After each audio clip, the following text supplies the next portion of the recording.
Chapter 21.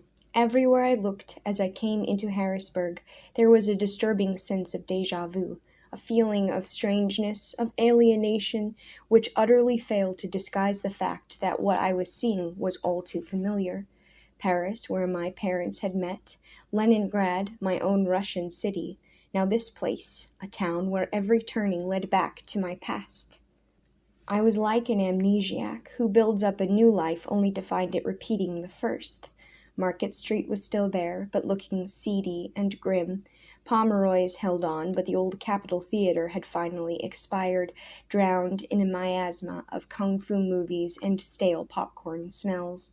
Yet, despite the decay, despite 3 Mile Island, it was still the same place.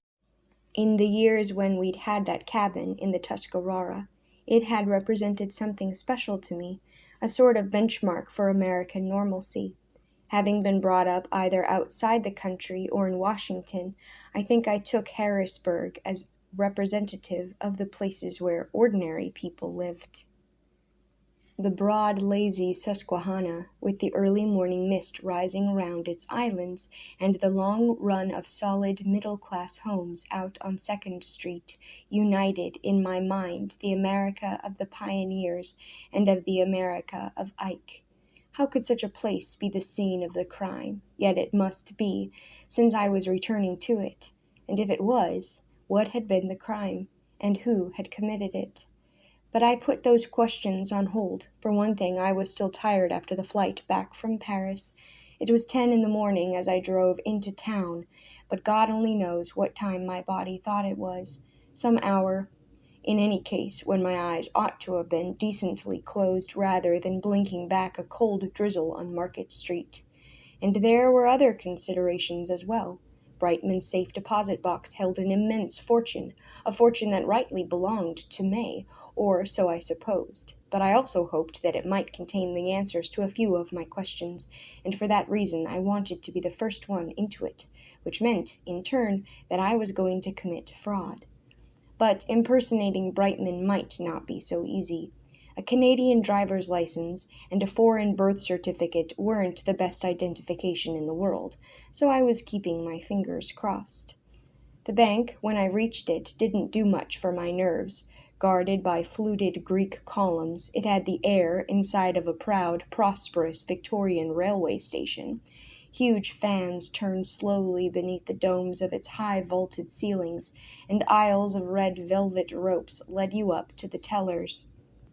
All of this communicated probity so powerfully that I had a mild urge, as I went up to the counter, to confess my larcenous intentions, though by this time, even though I didn't know it, such a confession would have been impossible, for there was no longer a crime to commit.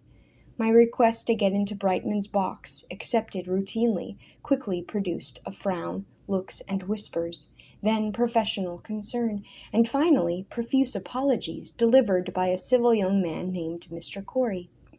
"I'm sorry for the delay, Mr. Brightman, but there seems to be some sort of mix-up. According to our records, this box was canceled, and all outstanding charges cleared as of yesterday afternoon." I took it well. On the whole, no staggers, no fainting spells, merely the sort of frown which anyone, having been informed that their safe deposit box had been cancelled by someone else, surely has the right to assume. And I was cool enough to play the affronted customer reasonably well. "I don't know about your records, Mr. Corey, but most of yesterday I was either 30,000 feet over the Atlantic or in a taxi trapped inside the Holland Tunnel. I certainly wasn't in Harrisburg, and I certainly didn't cancel my box." Taking the key from my pocket, I held it up in front of his nose. "When you cancel a box, don't you get the key back?" He looked unhappy. I'm not sure what I felt, though my anger was only partly an act. I'd come a long, long way to get to this point. On the other hand, I probably didn't have much right to be surprised. Why should the last act of this drama be any simpler than the earlier ones? In any case, after a certain amount of backing and filling, a lady was fetched, one of those older professional women whose eyes, never quite focusing on anyone, radiate hostility everywhere. But with a prim nod she solved our little mystery. "This was yesterday afternoon, Mr. Corey. Mr. Simmons was really the one who handled it. A lady appeared with legal papers giving her title to the box as executor of her father's will. She was Canadian, I think. She had Canadian papers and Commonwealth papers, and she had a lawyer. Mr. Simmons spoke with him. Do you remember her name? Mr. Simmons has it in his file, Mr. Corey. If I remember correctly, the lady's name was also Brightman. I was very smooth, the truth dawning on my face with fair conviction. This begins to make sense, Mr. Corey. Miss Brightman is my sister. In fact, she is the executor of my father's estate. She's been living with him up in Toronto, and I suppose some of my papers must have got mixed up with his. It's not impossible, you see. We're both Harold. I just never used the junior. This was a touch too elaborate. Mr. Corey looked dubious, but his ultimate concern was the bank. So he took advantage of this opening to say, I take it then that no harm's been done? No, and certainly nothing that the bank's responsible for. I looked at the woman. Could you tell me when my sister was here? You said yesterday. The lady, too, now had her doubts, and solicited Mr. Corey's nod before speaking, and managed to do so without actually addressing me. She came in around 1 and left her papers with Mr. Simmons. She returned much later, around 4:30. I'm not sure when she left. I nodded. Maybe she's still in town then, or I'll contact her in Toronto. In any case, thank you for your trouble, and here, you'd better keep this. I then pushed Brightman's key over the counter, and before Corey could speak, extended my hand. By then, I think, suspicions had definitely formed in his mind, but the civilities were his sharpest reflex. We shook, said goodbye, and a moment later, I was out on the street. I took a breath. I was very tired. By now, I thought hard and fast. What was May doing? For a second, my old suspicions flickered, but after what had happened on Hamilton's barge, I couldn't believe them. But what were the alternatives? Had Brightman made a terrible blunder and allowed some record of the safe deposit box to stay in his will? It seemed incredible. Wills are too public. But then, if she hadn't learned about it from the will, how else could she have? In confusion, I made my way back to my car, and by the time I reached it, I was beginning to feel fairly anxious as well. I'd shaken off Sabotin in Russia, but there was no reason to think he'd disappeared for good. And did May even know he existed? Had she any idea of the danger she was now in? I had to find her, which meant another airplane and a trip to Toronto, hardly a thrilling prospect after the past 48 hours. But then I thought again. She'd been here yesterday. Conceivably, she'd gone back right away. On the other hand, if she was driving, she might only have left this morning, or might actually still be here now. It wasn't impossible. She was never one to hurry, and it wasn't 11 yet, checkout time, but still worth a try. What I needed was a phone, so I walked along Market to 2nd Avenue, past the Senator, with skin flicks beginning at 10:45, past the hotels, with rooms by the day, week or month, and went into a greasy spoon called the Olympia. Therein I wasted 5 quarters. She wasn't in the Sheraton, Marriott, Holiday Inn, or any of the other big places, but then it occurred to me that she never stayed in places like that. Tourist homes, guest houses, funny little residential hotels that no one else knew about.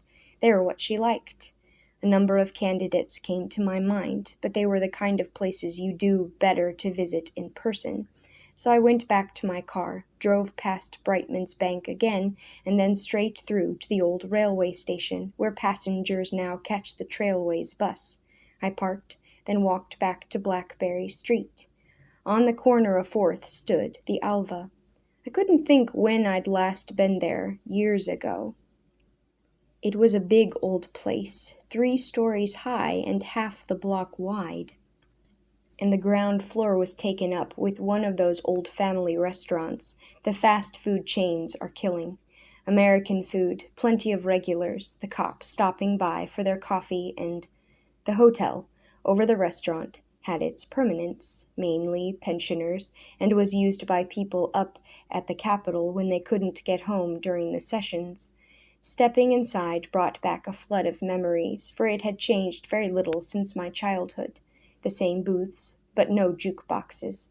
The same photograph of the prize steer they'd bought at the State Farm Show. The same middle-aged waitresses spiced up with a few pretty college kids. I asked after May. It seemed that my logic had been right, but my timing wrong. This is a lady with long hair, sort of red? That's right. I know the one you mean then. She was here for a couple of days, just left this morning, around 10. She had one of those old Volkswagens, the kind you don't see much anymore. So that was that. As consolation, I decided to get something to eat and slid into a booth. Given that I was in a place like the Alva, I ordered coffee and the spécialité de la maison, peanut butter cream pie. Waiting to see what this could possibly be, I lit a cigarette and looked around the room. There were booths along the outside walls, tables elsewhere.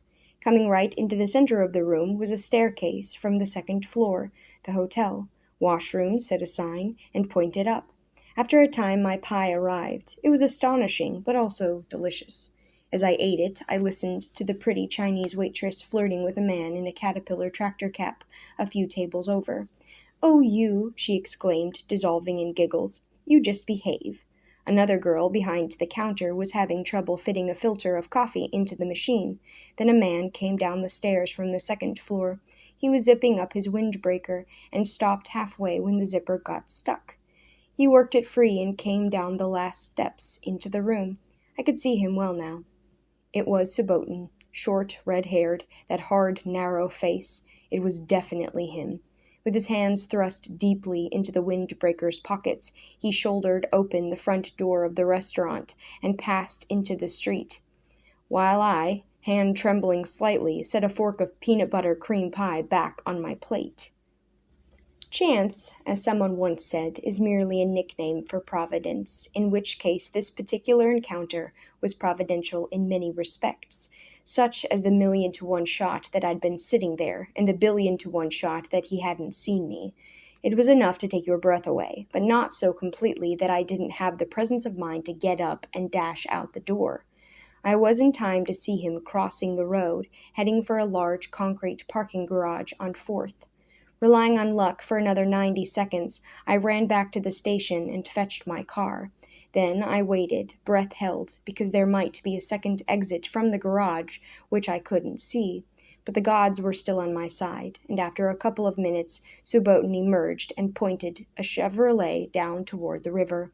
There he slowed. In front of us stretched the Susquehanna, broad and placid, the reflections of its bridges mingling on the surface like a pioneer's Avignon. French Street was quiet. A few joggers puffed along the bank, but almost no one lives in the fine old houses now, for they're all taken up with lawyers, PR men, and lobbyists specializing in issues management. At the corner, a bit clumsily, Subotin turned left, but then he had to, for front is one way, and evidently he wanted to head in the other direction, because he immediately switched back onto second. Now, straightened around, he became more confident and picked up speed, heading north toward Interstate 81.